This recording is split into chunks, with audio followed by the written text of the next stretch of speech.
Good evening, welcome to our landscape maintenance town hall meeting. I'm Derek Martindale, I'm the owner of Thrive Landscape Services. I've met some of you back in November where we did the snow kickoff. Luckily, we didn't get too much snow this summer, but we're excited to start the landscape season and just wanted to introduce you to Jason. Again, some of you have met him already, but he'll be the account manager for this property for this season. So he presented a slideshow with scope of work, what's included in the contract, what's not, timing of services.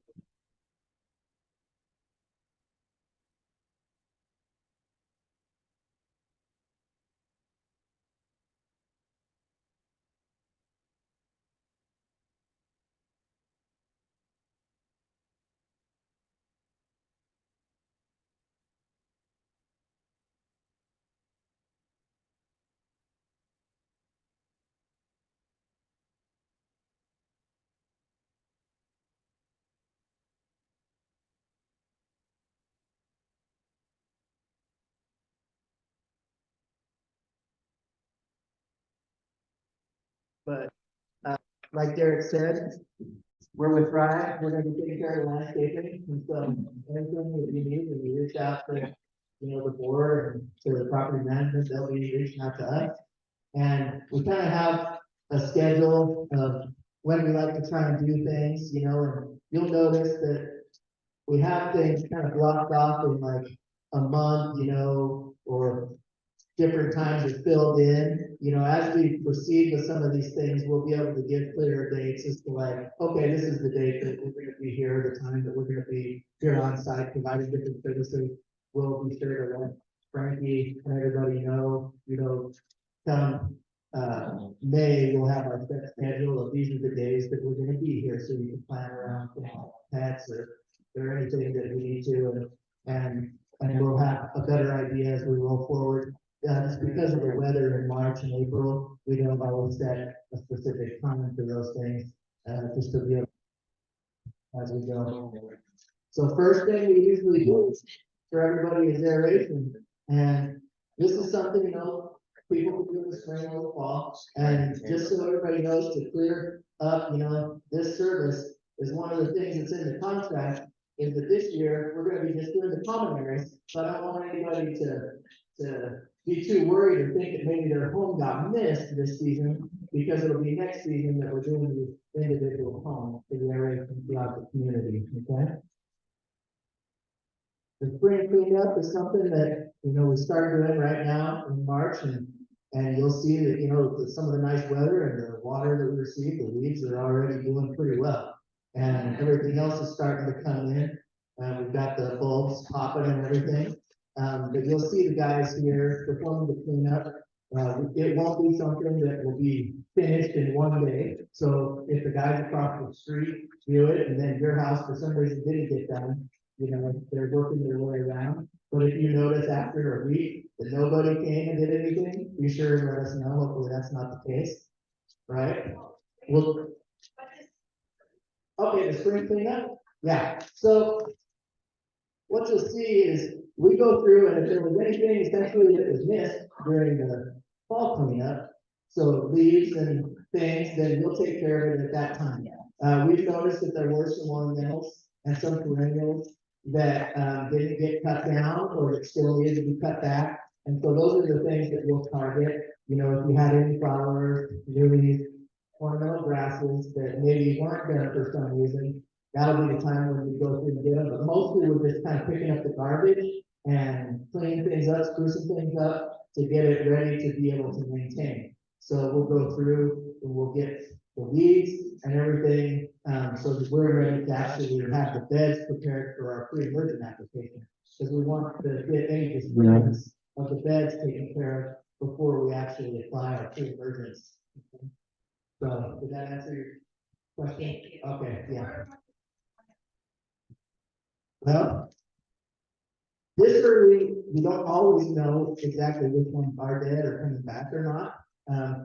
But we will be going around and working with the board and everybody to identify what's dead and make a plan on what they would want to try and replace. If you know you have some things that are dead, you can always let them know and have us specifically come and look at those things, and we can identify that. And that's something that we'll work with them on, trying to get a plan in place and estimates for any replacements that need to be made, okay? What if you don't want to put on the bed and you don't want anybody to eat your bed? Okay, well, no, then we just need to know, you know, and a plan will be made, we'll have something. So Frankie, I don't know, do you want to have them put up a specific sign or marker? So in that case, you have to put yourself, Steve said, what if I don't want people leaving my beds and I don't want pre-emergent in my bed? So you would have to be put on the no trim list. And you would have to buy a no trim sign and put it in your garden, and then these guys stay out of your plant beds. Because we have to pay for the sign to be made. Unfortunately, the signs are for sale.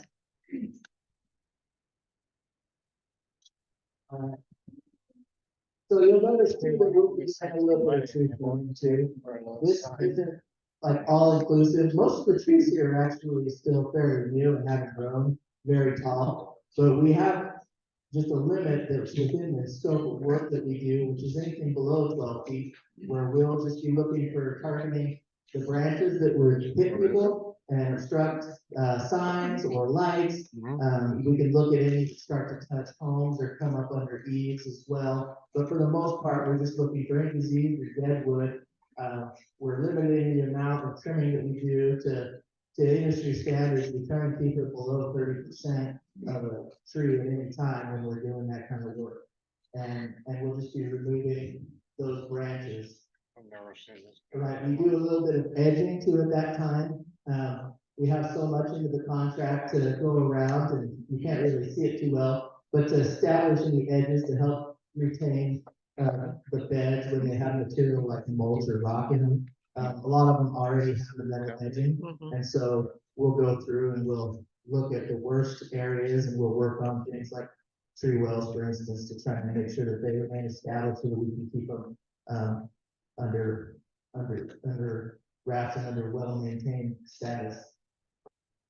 Okay, so the planter bed pre-emergent is one that is, the label is safe for basically all the plants. We use a pretty mild one, but it works really well on making sure the grass doesn't germinate. It doesn't actually kill weeds if the weeds are already there. This is a pre-emergent that actually is just to help to keep the plant's seeds from germinating the weed seeds. Yeah. Are we supposed to have metal edging between the grass and the rocks?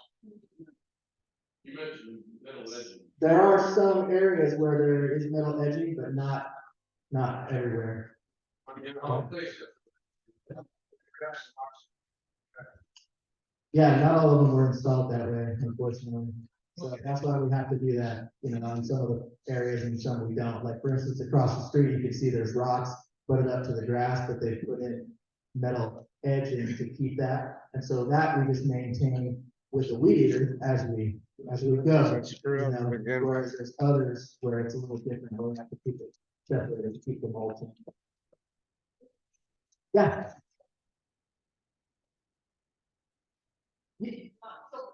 So that's the actual chemical itself in a bulk format, is to keep the bag away from children, okay?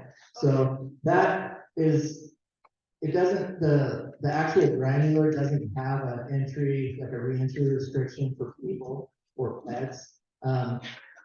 Generally what happens with the granular, just like any liquid, is once it has been wet, or when it is wet, it has a period to where you should stay off of it, you know, because you can track it other places. So for instance, we're gonna try and apply this around the rainstorm because a lot of the beds actually have drip and not over the sprinklers to water it in.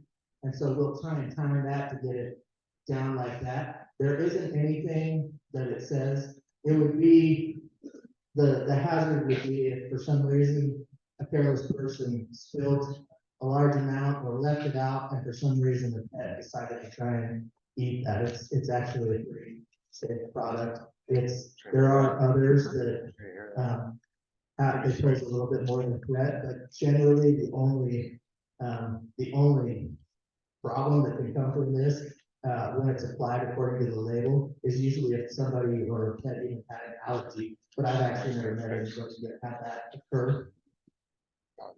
And the same thing kind of goes with the fertilizer. We're using this your kind of typical fertilizer that everybody tends to use. The difference is we don't just use the same product every time. We're making sure that we're trying to use what we feel like is the best for this environment and to time it right. So for instance, one application might have a number that says 1935, which is the nitrogen, potassium, and phosphorus that's in there in the percentage, but then we'll also have pre-emergent for the lawn. And then later in the season, we'll use one that the bag might say 3238, but it also has iron, and part of that nitrogen number, that 32, is going to be a slower release, so that it actually will have nitrogen that will sustain the plant throughout the summer season. And then we use a different one, in the fall, we'll have a different number and stuff. But sometimes we do use the same product twice in a year, and then always, we're treating for weeds as we go as well. So you can see sometimes we will be doing a granular and sometimes we'll be spraying. All right, so the mowing, this, for some people, this is a big one, for some isn't. Usually, in an area like this, I'd say weeding is more of a concern for people generally than the mowing and irrigation.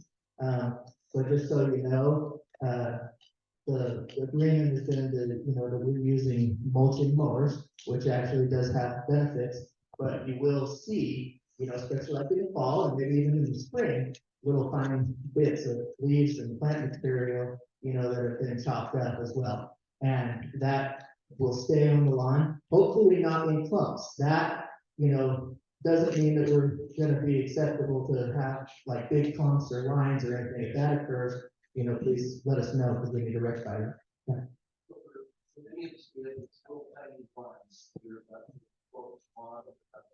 Six or 7 feet wide. Are you going to be using riding mowers for those, or so we will use the biggest mower where we can fit it, right? And anything where it's not safe or feasible for us, then we use a small mower. If there is too much in the way for us to even use a mower, then we'll have to end up using the string trimmer to get the areas where we can't get with the mower, and we'll try and do the best that we can with that. Okay, I've seen a couple of the little ones, and I thought, even I have to turn sideways to get in between some of the houses. I know I'm big, but that's pretty close.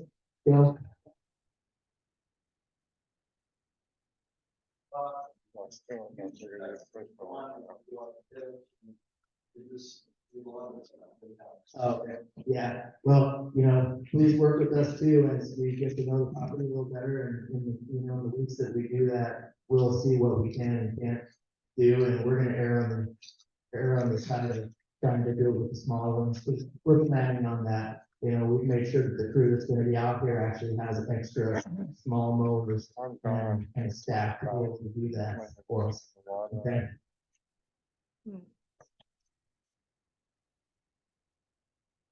So, I don't know if you can see, we've got a variety of different types of equipment that we use for weed removal. So we'll use some hose, we'll use pullers, we'll use spade, we'll use hand, to get the weeds. We'll use pre-emergent, and we're also going to use, non-selective, not too close to the lawn and not too close to the plants, and not when it's too windy. Is the hope that we'll be able to keep a lot of these areas under control, though, by using that product. We tend to use glyphosate, so everybody knows, and that seems to work out pretty well for us. And that's just Roundup. Not sure.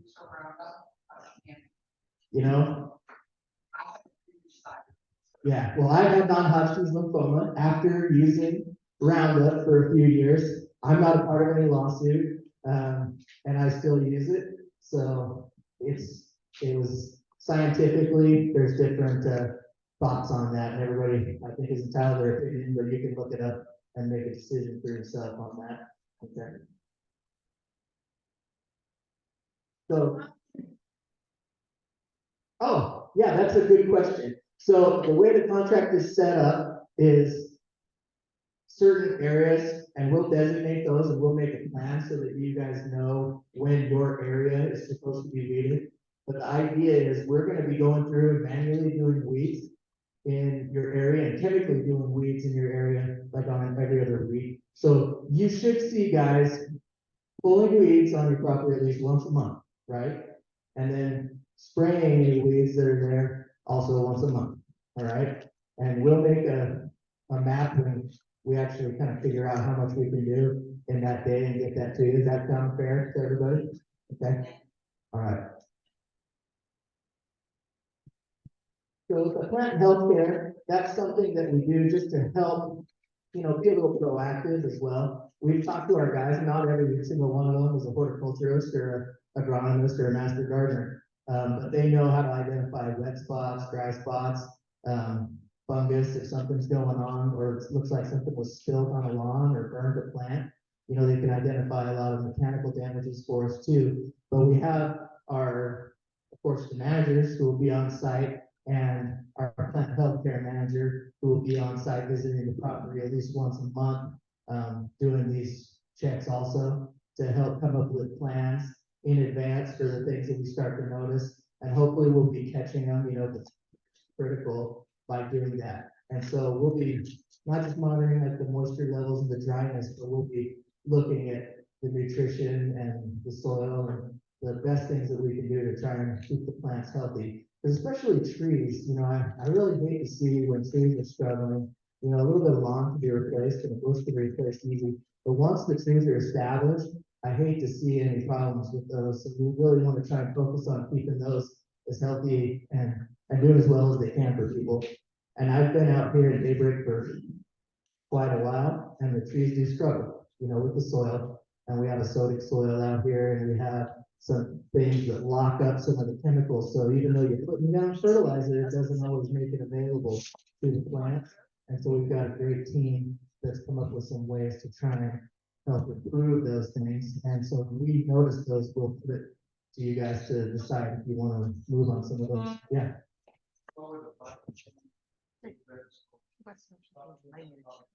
Oh, I'll see it. With my beard in it? Okay. Yeah. So, what is we want to carry on the irrigation?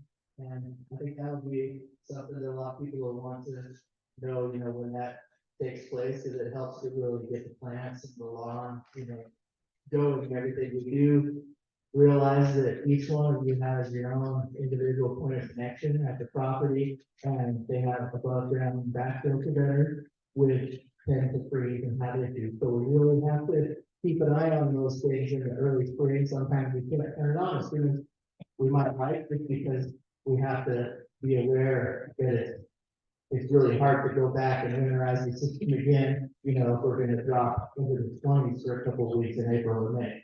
And so we really try and keep an eye on that and make sure that we get things done. We're gonna turn on the systems, the common areas and the residences, and then we're going to flag any of the things that need to be fixed and ask for permission to get those taken care of and see how we're going to proceed with making those repairs.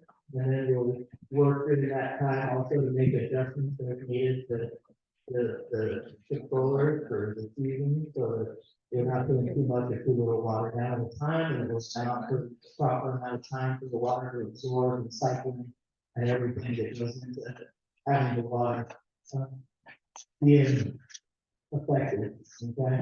And trying to use it as judiciously as possible. All right, part of what we do also is we have so many hours in the contract checking the sprinklers.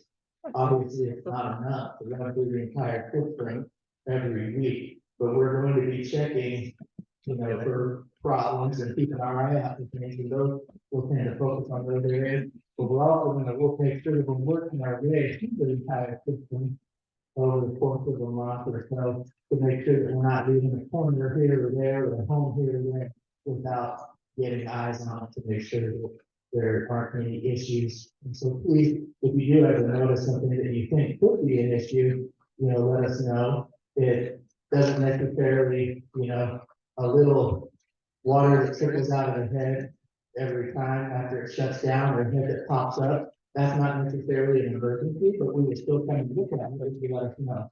If you see something adjusting that having turned on, or sprinklers that have been running all day, by all means, call, we'll get somebody out. We have people that are available 24/7 for every emergency. Would you be distributing a recommendation in terms of the cycle times and Yeah, we can do that too. And obviously each house is gonna be a little different, depending on your exposures and where your lawn is and where your plants are, what kind of plants. So there will be a little difference. We can give, some generic information to everybody.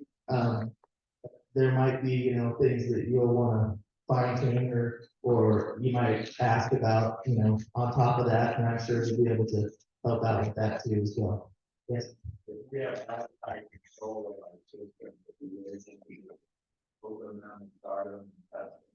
It really just depends on whether we have access to them. So if you have set up a controller to where, it depends on the brand, we can download the app if we don't already have it. And then if we have permission, then we can go through and use that to monitor and make our testing. If the controllers for some reason are inside, we'll have to make arrangements, to test. But from what I see, it looks like they're available to us for the most part. Yeah.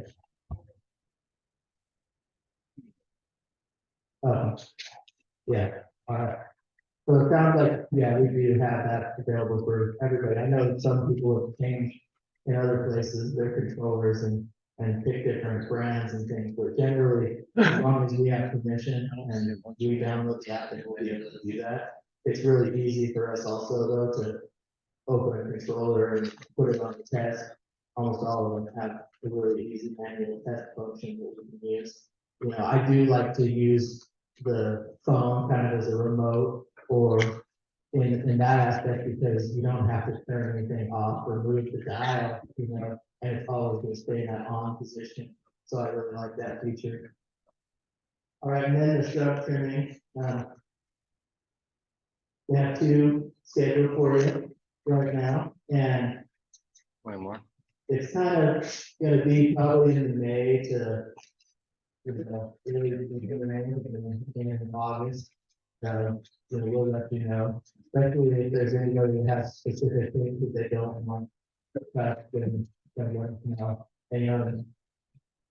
if you know anything about trimming your shrubs 2 times is hard, because I have some shrubs that you don't want to touch until August.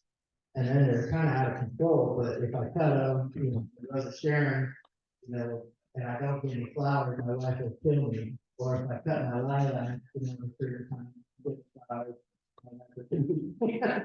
But you understand, we're working around that. There's gonna be certain things that would normally be cut at a certain time. Now, you'll get into some homes that have a Russian sage that gets really big with flowers. If we need to cut that because it's obstructing things or growing somewhere where it isn't, we can make a plan to do some pruning at different times where we normally wouldn't, and if there a need arises for anything else, we can talk to the board about doing some different things to split things up, but for the most part, what you're gonna be getting is most of the shrubs is pruned kind of during the summer months, all right? And then you'll have a few things that kind of get done in the spring, and a few others that kind of get hit with the fall cleanup too. Okay, but that doesn't mean that it's gonna be like another full pruning during the fall cleanup, just so everybody's kind of aware of that. The fall cleanup isn't just raking leaves. We started pretty early, that's when we're gonna get, the blanket flowers, or cone flowers, black eye seasons, or echinacea or anything else, and we're gonna cut back daylilies when they're done, and we're gonna get the leaves, we're gonna cut down your ornamental grasses that need to be done at that time during the fall cleanup. And really, it's kind of just putting everything to bed. You know, we'll pick up any extra garbage, try and get some more, any of the weeds that might still be lingering or still around, you know, to kind of keep everything looking as good as we can over the winter. You'll notice, especially with, especially with the number of pear trees that you have here, those leaves probably won't have fallen at the time of the fall cleanup. Some of them will, but they'll still be falling. And you do have an additional leaf, we'll get to that in a second. We turn off the sprinklers when it looks like it's gonna be too cold. Or heaven forbid, we have a bad drought and they say everybody's done early, you know? And so we turn them off and we drain them. We might not be there to blow it out at the same day that we turn it off, just so everybody's aware. You know, we'll get those turned off in advance of freezing temperatures to try and, you know, mitigate any problems and make sure that we don't have any incidents of anything freezing. Generally, it is the above ground parts of the sprinkler system, or even parts that might be in the box, in a valve box, that are most susceptible to the freezing. And then we'll just want to make sure we get with everybody on the common areas, and we'll turn it off, but we'll want to make sure everybody knows. And a lot of you probably already have your irrigation system turned off by this point. Okay. All right. And so then we get to the leaves, and I'm really glad that I don't have to just use a rake and do them like I used to. We have these fancy blowers, you know, to kind of move things around and pick up the rest of the leaves. We'll go through the entire property one more time and pick up the leaves. And just so everybody understands, you know, that doesn't mean we're just gonna keep going in a circle as more leaves go. You know, there's gonna be years where that works out just fine and great. And there's gonna be other years, we actually had one this last year where the leaves were there, you know, and we were in between and out of snow, and people were asking us back to do a leaf cleanup for a third and fourth time, even though we had already gone through the property and done it, just because of the nature of the trees, you know, they're big London plane trees, and sycamores and the pears that will drop in their leaves really late. Okay, so, you know, we'll be back to do that, and, you know, obviously, you know, we're gonna try and do the best to make sure that everybody knows that we were there, and sometimes people might come back an hour later or 2 hours later, and there's more leaves that came and fell, you know, so we're gonna try and document it the best that we can for everybody of what areas we did and when we did them, so that there's, you know, guarantee that we aren't, you know, having a misunderstanding as to whether or not that took place or not, okay? All right, we had a lot of good questions, and What about like the wood chips, the mulch, yeah, so there's actually a plan throughout the community that every 4 years, 3 years, right? Where they do,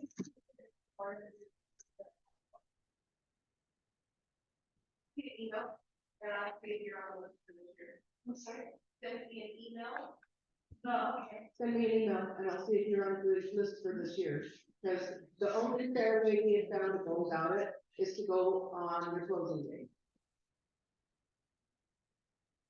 and I wanna say there's a good 70 units or so. Yeah, 76 units that are getting more refreshed right now. And the company is there still installing it, haven't finished yet, so possibly you can check and make sure, you know. And so, yeah, any other comments or questions that anybody has? Right here, yeah. I had to, the lawnmower. That's why.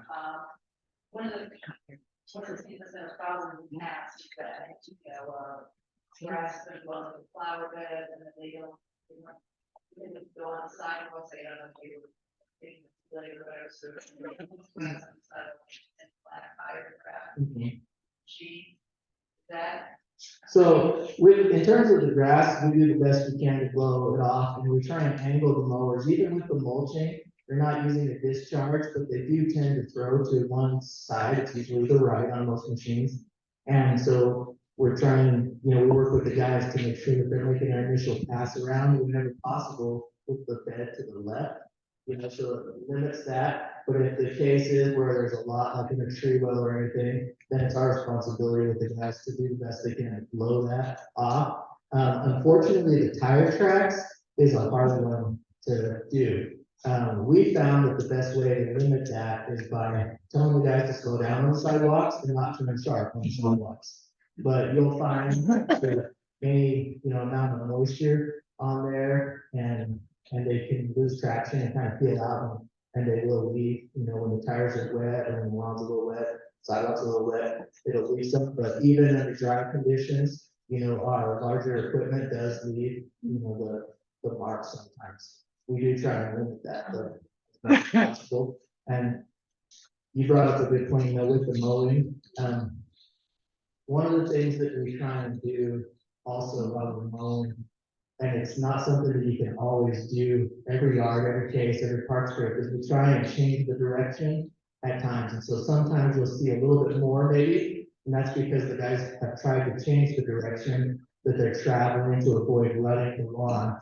And, it's something that if it hasn't been done the whole time, you probably already do have ruts in most places, but we try and vary it as much as we can where we can and still be efficient, to eliminate as much of that rutting that can take place in the lawn, okay? There's another one. This might be some of this we've had are the front main lines installed, they were installed with a shuttle pit. Tracy will remember this conversation. And I just spent 3 hours yesterday cutting the traveling lawn whenever my son was there. Over the other day, and I just seen a lot of traveling of the grass outside of the main lawn area, in the mulch area. Yeah. What is a good way? I know it's probably your responsibility to do that. What is the recommended strategy for us to keep that lawn in check? So we usually do chemical edging to try and keep that from getting too far. So we'll use Roundup to spray along the edge. If it has encroached quite a bit, we can always come and do more, but generally that's what we use our weed eaters, along the edge to do. It's hard when it's really far into the mulch, then we actually have to cut it out, or pull it, to kind of keep it. But if we, see that that's something that has kind of gotten out of control, we can talk about, adding more into doing an extra job, in the fall or something, or the spring, to reestablish some of those and do a little bit more than just, trimming the edge, but cutting them back, right? Okay. Yeah, right there. Okay, I have 4 questions. One has to do with the signs. If we don't want you to spray or to cut to any of the plants, because like I have a Monarch way station, so I don't want any spraying in there. Do I put up still put up the daybreak approved signs? Yes. Okay.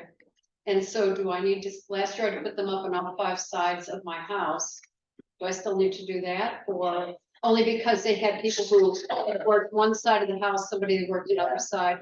So how, We've run into situations in the past where there'll be like a marker in the front yard. I don't know, because Right. they're walking through the back, and everything, but it's a good idea to have those at the entrances and on all sides of the property. And I would even say email in saying what it is that you don't want, done for sure. I'm sorry. Because it's gonna, if that's the case, then we won't be doing any other things, right?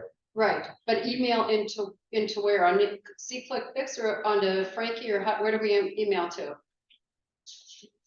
Okay, yeah, they told me that you're on the list, and so we'll know. Well, here's the, yeah, I know I'm on the list, everybody knows I don't want mine cut, but there's a weird thing on some of the driveways, especially the extended driveways, where a lot of people don't know it because it's only maybe 4.5 feet, but one irrigation line is mine and one irrigation is my neighbor's.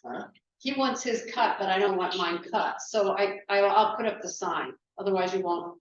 Yeah, I think that sounds good. Okay, and so the second one, this is maybe easy, but a lot of us have padlocks on our controllers because in the past, contractors and people, I'm not talking about you, but have come through and stolen our the Wi-Fi connection or the little instruction sheet.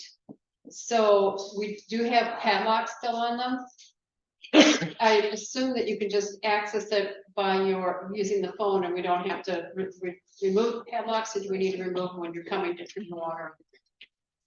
And we were instructed that if people do have a lock on that, then they're gonna be maintaining that system for themselves. Okay, that's fine, I can do Yeah. that.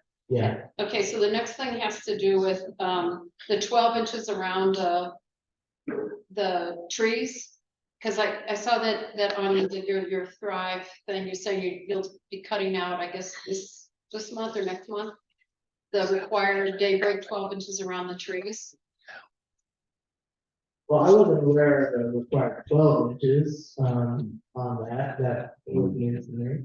So, but we just maintain them to try and keep it to where the equipment doesn't have to get near the trees at all, to limit any damage or mechanically on the trees. Well, I'll defer to Frankie or Aubrey or somebody, but I thought it's in the instructions, it's either 12 or 14 inches, but because last year, because there was an issue with Brightview, we put those core pieces around the trees to protect the trees, that coconut stuff, whatever.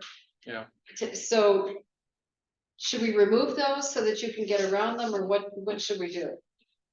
You know, I'm not aware of what that is that you're describing, you're talking about.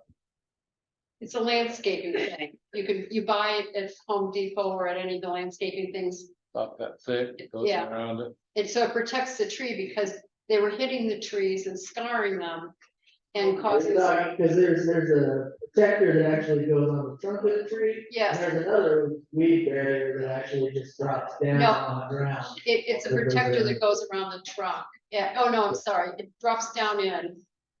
Yeah, because there's two different, one, there's a protector that can be placed on the trees, and that's not something. I No, like this to is- do the way it's done. This is in the ground. When you ready. Yeah, that's just something that if you put that there on the trees on your home, the park strip, I don't know, would be different, right? So. Yeah, okay, all right, yeah. Right. Yeah, not two. Well, 12 inch. Yeah, we try and keep it to more of a drip range, you know, on trees, so that it's a little bit bigger than. So the equipment doesn't damage. Did you have a question? Yeah. Wait. Or did you still have one more? No, I have one more. So, sorry, last one. So French drains. So in a lot of the property, especially in phase one, I don't know about the other phases, but the French drains are in the ground, in the grass, in the middle of the land. And like in mine, I have 3. I've been cutting them out myself. But a lot of them are broken at other places, so you don't know they're broken. And you can either step on them, your dogs are crying or somebody, and they tried to fix them, but they couldn't because they were broken and the plastic was broken and the tops didn't fit in. That's part of the issue. And then on mine, what they did is they let the grass grow right over the French drains. Lines over. Right, and so what happens is every time that when the water comes on or it rains a lot, then all of the gunk falls down onto the sidewalk, and then kids going back and forth to school, slip on Kitty Hawk on the side. So what do we do about the French drains? I've tried to poke it, I can't find it.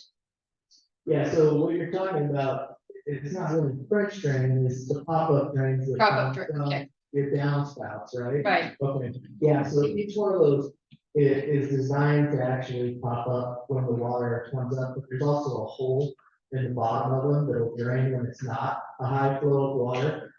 Sometimes those things need to be replaced and serviced. If there's a situation where you want, we can go through and try and identify all the broken ones for replacement. Yeah. Okay, I didn't hear what Frank Say it said. louder. okay. We- So she's saying that if they are broken, that we're only responsible to replace the ones that we would break it, like when we aerate. So what I'm gonna need to do is go through and see the ones and mark them, I guess, that are already broken before we do our aeration. Well, they were broken by Brightview, and Brightview was gonna, and one, especially one that Frank is probably talking about, they were gonna repair it this spring. And that happens to be right next to me. On my other ones, and some of the other ones I know that are out there in phase one, they let the grass go right over. So when you have heavy water that comes through and it drops down through the gutters and everything, it can't release. You just get a lot of dirt because the top can't pop up because you can't see the top. Yeah, and it could be that it is broken internally, or the spring, it's no longer tensions on there, some of them don't have spring, they just have a flap. It depends on the brand that was used, and so some are more efficient than others. But that would be something, you know, in terms of the maintenance, of the, making sure that they're clear, so that it will function properly if they're not damaged or broken. Wait, but how do we put the posts up there, or how are you gonna know? Because they've been mowing over it for the last year. Yeah, we'll have to locate those, so if you know that there's one that you can't find, I do. then, you know, let us know, and we'll come and see what we need to do to discover if it's something that we need to repair, or if it's just, we have to make it to do it, it to be cut out or after, so it's something properly. We had a unit, and then we'll get. A couple questions. We live along Holly Springs Okay, on the east side. And we have the, where the trees are, the gravel, the pea gravel strips. So in the past, when they'd mowed, they would go through so fast. Okay, and leave pretty good sized ruts with the big mowers in this pea gravel, plus all the grass clippings. It looked like crap. And they never did anything about it. okay. So that's one problem. I missed the part about, are you gonna be using any push mowers at all? Yes, we do. Okay, good. Yeah. And then the last thing I didn't hear, do you have an approximate date when you're gonna start turning the water on? We're planning on starting here towards the second week of April. Okay, It might be a little sooner on the common area, but on the Okay. homes, we're still, in that process. We're gonna have a lot of guys, you know, doing different things and even, on vacation, you know, for spring break, the very first week of April. So we're planning on, you know, the bulk of that with the homeowners being the second week. so back to that mowing along where that pea gravel is, we finally got them into stopping and, you know, doing, not crossing over that pea gravel. How would you guys approach that? Well, I'll look at it and I'll talk to the guys and I'll make sure when we certain time when we go through it, because I point that out to them. Okay. Obviously, we don't want to be popping over any edging with our mowers here, so that can damage it. If there isn't edging, There's no or if edging. there's grass, if it's pea gravel as opposed to like pressure fines or decomposed granite that tends to stay in place, it's actually really hard to blow that off Right. without moving the gravel as Yeah, well. yeah. So we don't want to have to, you know, try and feather blow off a lot of stuff, because that would be super time consuming, so if it actually benefits us to mow it in a way that we're not driving across that, even though it might seem like a faster route. In the long run, it actually adds more time to us at the end of the day trying to fix those things. Exactly, And yeah. so we'll make sure we talk to the guys about that. Yeah, we tried to talk them into getting bigger rocks through there, but that went nowhere, so thank you. All right. Let's.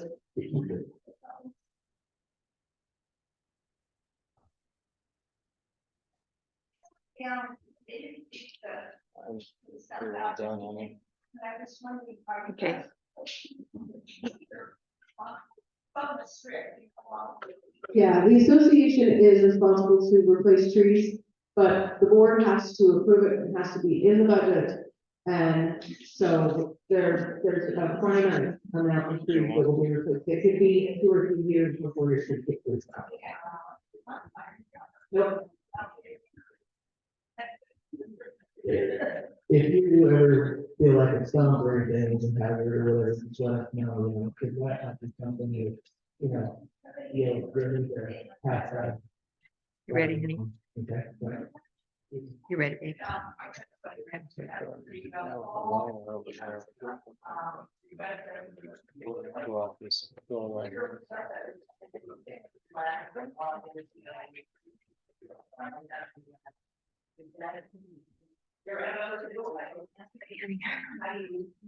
We actually we're trying to see if, during the things that we know, to have, and that's just a situation where we overcome, where, they'll have to reach across the sidewalk or something like that. And that's a different story.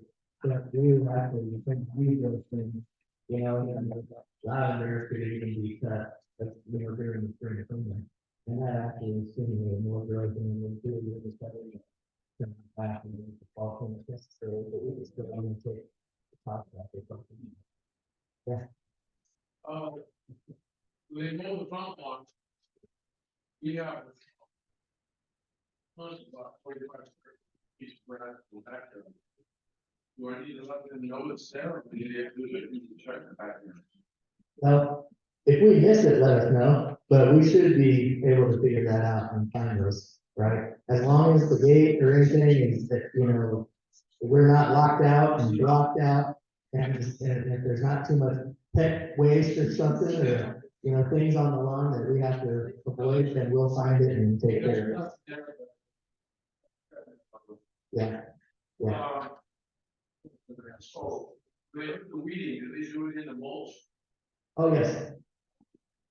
Yeah, we're weeding in mulch beds, rock beds.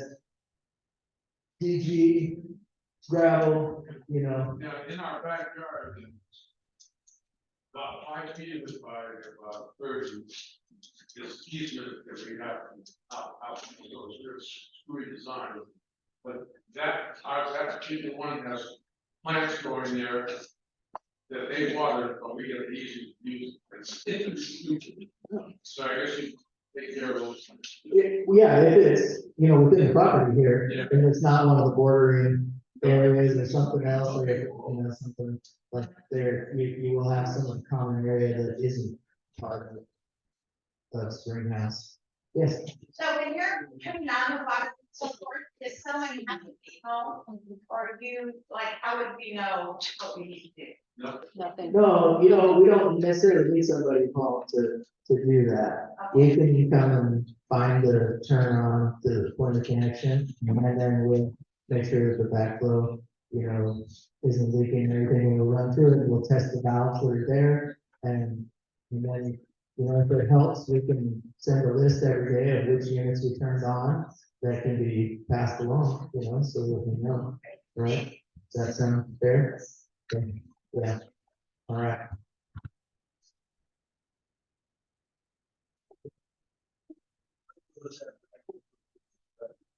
Yes, We should be taking those on. I wouldn't take it up yet. Yeah,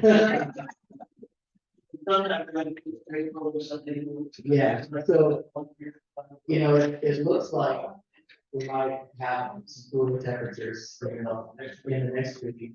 After that, you're usually fine. So if we get to a point where we're ready to come and we see one on there or not, and if that's the case, we can turn it on or we can just put it back on, and it can be removed, right? Yes. So we're in the new phase for these four over here, and that's funky how our yards are. So our shut off for our irrigation is in our neighbor's yard, and their fence is always locked. Oh, So do you knock on the door if you can't get to it? yeah, well, I'm sure we'll be looking for that one.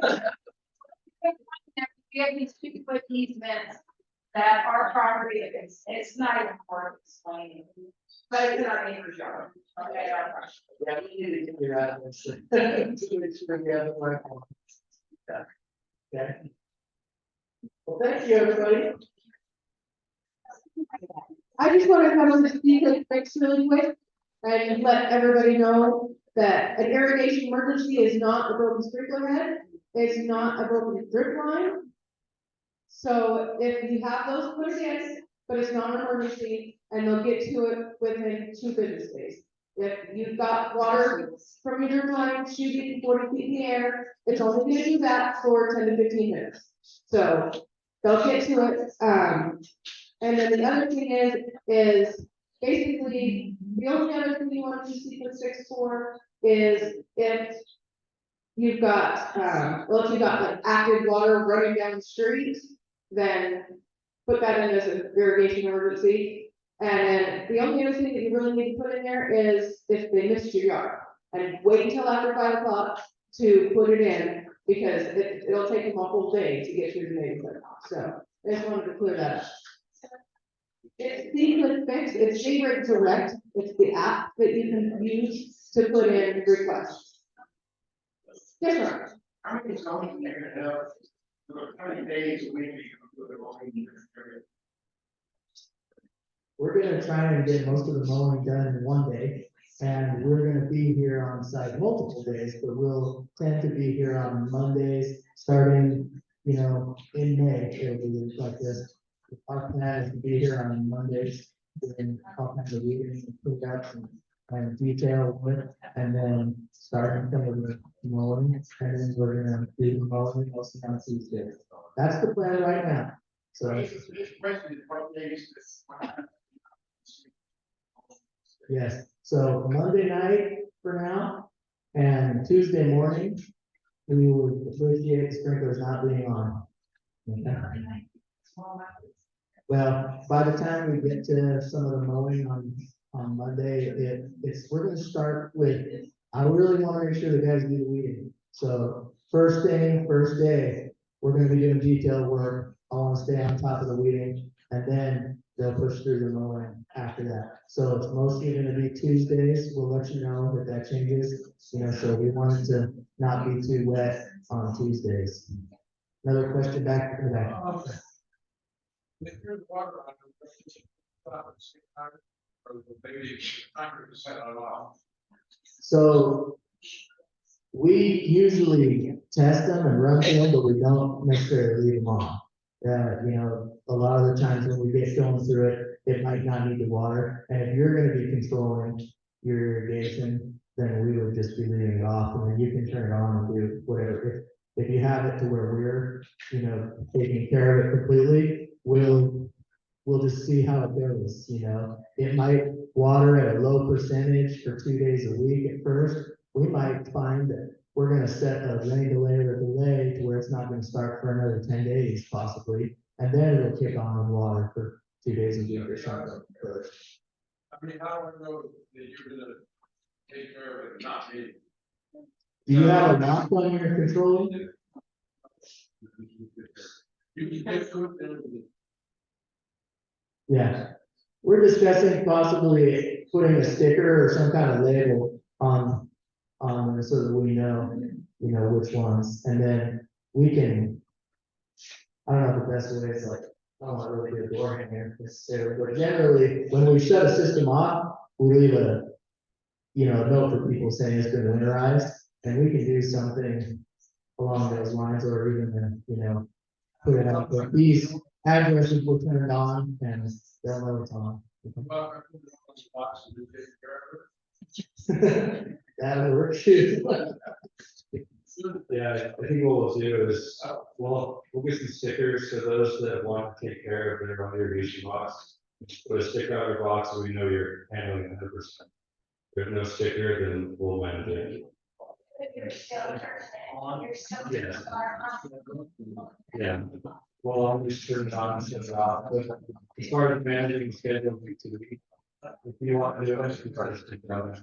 Well, that's just clear what happens.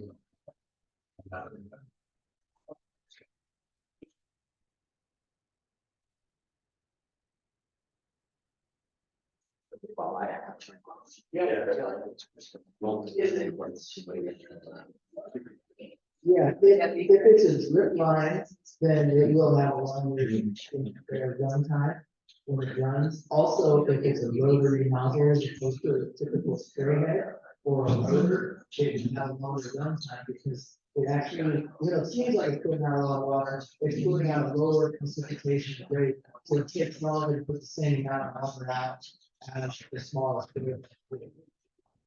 You make a question.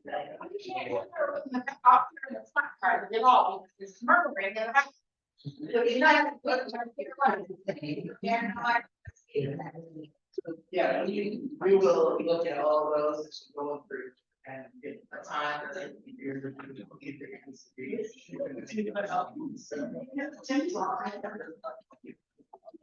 Yeah, so the question was, you just want to know, if we see a run time, like really long, are we gonna take a look at it and investigate? And yes, that'll be the case, if we feel like something wasn't running long enough, or if it was running too long, then we will adjust those things. And some of it is always trial and error, we have to see how much water runs off. We have to see how well it soaks into the ground, you know, so it'll take a little bit of time as we get that fine tune, but the goal will be to put down that amount of water and not overwater. Generally with irrigation, you are watering to the weakest part of the system, which usually means that something is getting overwatered to try and keep one area, you know, green or alive. And so we work on making sure that we really audit those systems as we go through them and make sure that they are tweaked. Now, if something was installed in a way that, you know, just doesn't seem to work right or isn't right, then we're gonna have to make a proposal to maybe add or change the way the system is set up. And those are things that would get approved before we would do that. But we would, you know, we'll be going through and checking these things and we'll make an estimate as to like how long it's gonna take for us to, you know, really go through and completely reprogram something if it needs it, or make any repairs that need to be made or improvements to the system. Right? Yeah. Is the premium version the same company that makes the rounder? It varies, there's actually, so here's the thing, we are using Snapshot, the one that I have in the picture right there, right? And there are several companies that use that chemical, just like glyphosate, we don't use Roundup, actually. We're using a different product, but glyphosate, 41% is generally gonna be the same thing as Roundup, and everybody manufactures it now, it's a generic. Okay, and the same thing goes with the chemicals that are in here, you know, your codamine, your Treplan, your pendulum. All those different ones, you know, even the core product in Dimension, which is real expensive, nice pre-emergent that most people can't afford to use on a big property, you know, there's other companies coming that, right? So, yeah. It could be Monsanto, it could be Bayer, it could be Simplot, you know, it could be Great Basin, you know, here locally that's making that and using that same. I was gonna find it. It's my own. Okay. I also just wanted to clarify that if you decide to put yourself on the no trim list, then it's not just no trim, it's no trim, no heating, they're not going to get anywhere near any of your plants. So you're gonna need to be planning to take care of that yourself. If you put yourself on the no trim list, you're on it for the whole season. There's no getting off of it until the next spring, if maybe you don't wanna be on it. And let us know. Yes, but then you have to let me know. Because there is a list that they follow too. And then one other thing that I thought about was C-clip fix. Please try to limit your C-clip fixes to your own yard. Because, you need to be in your own yard to be putting in, the requests. So that they're documented in the right place. So just try to do that for yourself and not. That way, when we update the tickets, you as a homeowner are able to actively update for yourself versus for the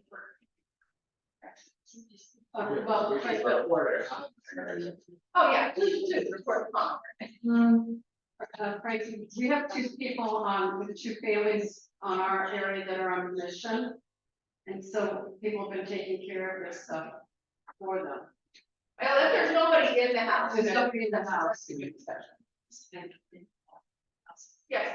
Right, yeah, I'd like to know, they planted like gardens, yards, and have tree runners about before rains. And then when they go to see how the decided, they're going to talk to the partner and growth them. So when we forget to replace those plants. So when they install your neighbor's plants, they damage your plants, is that what you're telling me? When they were in the two houses next to them. Okay, so When they were building. them. when they were building, okay, so that means we're gonna Oakwood Homes damaged your plants. Oakwood Homes is gonna be responsible to replace your plants. So go on their website and put in a warranty request. It's just oakwoodhomes/warranty. Can you talk to Justine after? I think that what you said. If you talk to Justine, I'm sure she can help you. Oh, okay. Anybody else? Okay, thank you for joining us.